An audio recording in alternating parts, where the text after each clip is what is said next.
สวัสดีเพื่อนๆทุกคนครับผมก็ยินดีต้อนรับนะครับเข้าสู่เว็บชาแนลครับผมก็สำหรับคลิปนี้ผมจะมาแกล้งแฟนผมครับผมซึ่งวันนี้ผมจะแกล้งแฟนโดยการทักไปบอกแฟนว่าแมวที่ว่าผมเอาที่ผมเลี้ยงอยู่เนี่ยที่ผมเอามาเลี้ยงหายเพราะหายแต่เช้าแล้วหาไม่เจอคือแมวตัวนี้เป็นแมวลูกรักของแฟนผมเลยครับชื่อว่าเจ้ารับทรัพย์คือน้าเขาให้มาครับผมน้าเขาให้มาเลี้ยงตั้งแต่เล็กๆตัวนี้ก็เริ่มโตใหญ่แล้วซนซนสุดๆเนี่ยครับเดี๋ยวผมจะทักไปบอกมันว่าแมวหายแต่ว่าผมก็ทักไปมั่งแล้วแหละก่อนที่จะมาอัดนะเดี๋ยวผมจะให้ดูเดี๋ยวผมพาไปดูน้องแมวก่อนดีกว่านี่หลับปุ๋ยอันนี้ส่วนตัวนี้เป็นของหลานครับนี่เรารับทรัพย์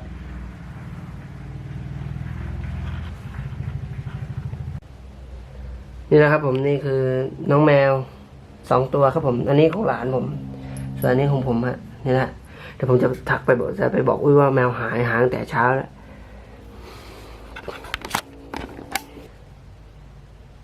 คือนี่ผมทักไปบอกปักนึงละดูดิเดี๋ยวผมให้ดูแป๊บนึงนี่ผมทักเลยมันไม่ตอบแบบนี่ผมทักไปบอกว่าแมวหายนะครับดูแบบอยู่มันบอกว่าหายตั้งแต่เช้าแล้วไม่มีดีทุกคนดูนะฮะตอนนี้มันก็ไม่ตอบเลยครับเนี่ยมันว่าสวยชิบหาย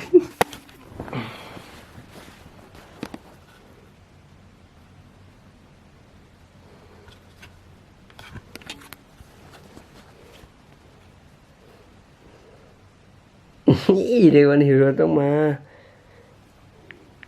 นี่ผมพิมพ์ไป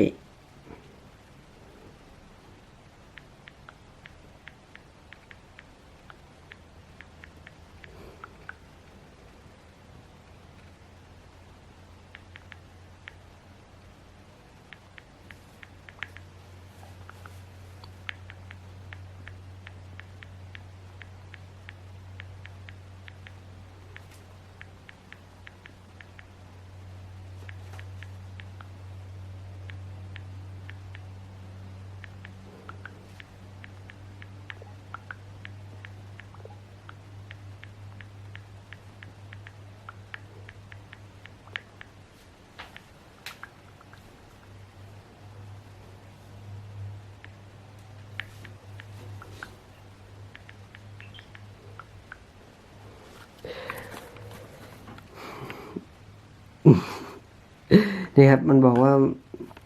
ไม่ต้องหาดูมันรักจริงผมวะเนี่ยแมวนะ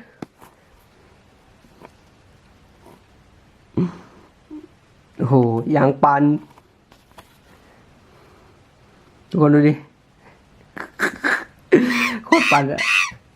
มันดิบเลยเนี่ยมันกินแล้วผมว่านะประมาณโอเคผมก็ประมาณ4 โมงอะเดี๋ยวมันกลับมาเดี๋ยวเรามารอดูว่าพอกลับมาถึงแล้วมันจะเป็นยังไงมันจะพูดอะไรมั่งมันจะทำอาการยังไงนะฮะโอเคครับผมก็ตอนนี้ก็เป็นเวลาบ่าย 3แล้วเดี๋ยวอีกสักชั่วโมงกว่าอุ้ยก็จะกลับแล้วครับผมดูสินี่ครับลูกรักของแฟนผมครับซับไม่ได้หายไปไหนหรอกแม่ลูกซับอยู่นี่จ้ะ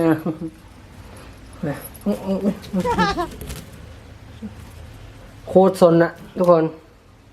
ซนมากเลยเพื่อนๆอย่างซนนะตัวนี้ครับ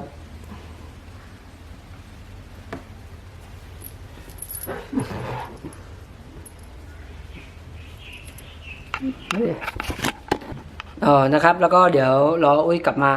ประมาณ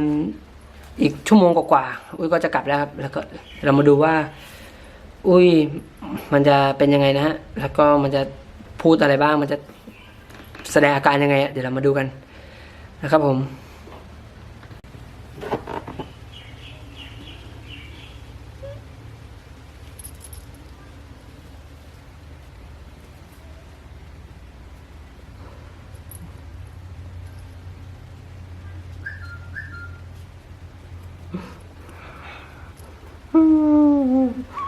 ทำ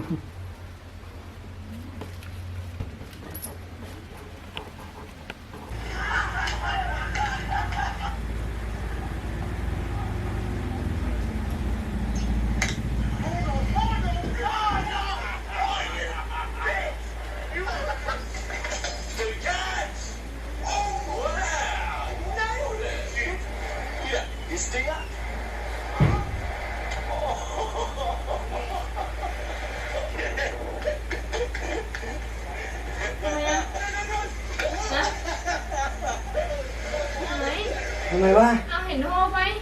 ก็บอกว่ากลับยังมาช่วยกันหามันผมดึกจนมันหาไม่เจอแล้วเนี่ยเมื่อกี้ไปถามป้าจูมาป้าจูบอกว่าเหมือนมันได้ยินเสียงแมวร้องรถที่มันเป็นมากัดฟัดก็ตรงเนี้ยได้ยินเสียงแมวร้อง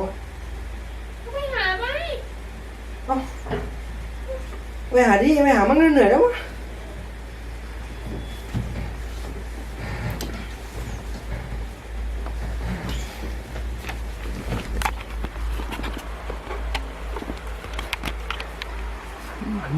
มันไปหาเนี่ยเนี่ยผมพาไปดู เดี๋ยวให้มันไปหาสักพักครับเดี๋ยวดูที่มันเจอเปล่าเพราะว่าแมวอยู่บ้านหลังนู้นหรือมันเจอเปล่านะเดี๋ยวดูก่อน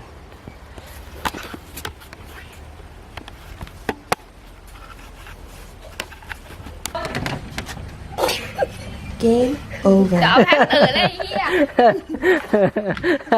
จะอ่อนคนเห็นรองเท้าแล้วกูให้คนอื่นเลี้ยง เดี๋ยวให้ใครแล้วแยกเล่นเฉย ก็หลอกไปไอ้เหี้ย ๆให้ใครอะ มันไม่แดง ใจเย็นเย็น ไม่เล่น ใจเย็นเย็น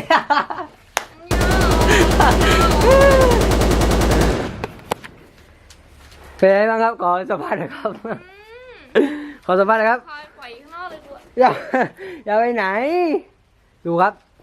เพื่อนๆดูนะมันจะเอาแพะคนอื่นเลี้ยงและแค่นี้เอง นี่จะก็หาเจอแล้วเนี่ย มันไม่ได้หายละ หาย สาบาน ติ๊ง หยิบให้เลยหน้าตรงนั้น ทีแก